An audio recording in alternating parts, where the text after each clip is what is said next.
beginning, Jamie and Channing have given their all to this film, and they've both spent weeks, months learning how to sword fight, learning how to ride horses, wanting to do all their own stunts and wanting to really immerse themselves in the characters. It's been a rigorous endurance challenge. You know, I knew it was going to be a very physical role, but doing a movie like this is like my childhood dream. We learnt these fight scenes for about 3 or 4 weeks, and then while we were shooting, we were just rehearsing. We're running a boot camp here behind us. We start with basic military discipline, getting them to fall in, marching in step, just getting under the skin of a soldier and getting them to feel like a military unit. In putting the fights together, one starts from a historical standpoint, so you research how the Romans fought as best you can, how the Celts fought. The Celts were much more chaotic and disorganized in their approach, whereas the Romans had a much more regimented, uniform approach. So we try and keep those key elements in there.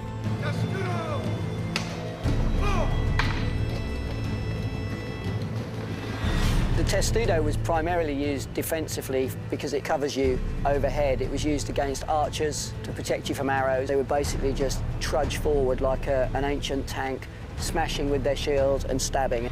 By the time they come to put the costume on, they're working as a single unit, so it's a really, really good process to go through. There is an element of speed to it, which Kevin wants. We are very lucky with them because they're both fantastic athletes, because the two are very good.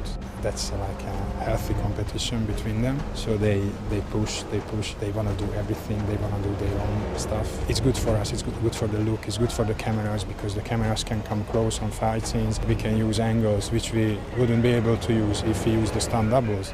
With Channing and with Jamie, we've been so lucky. At the Fight Club, as they called it, they showed Channing what they'd worked out, and he watched it twice, and he slowly walked through it once with the stunt coordinator, maybe walked through it a bit faster a second time, and then he'd learnt it. And that was it.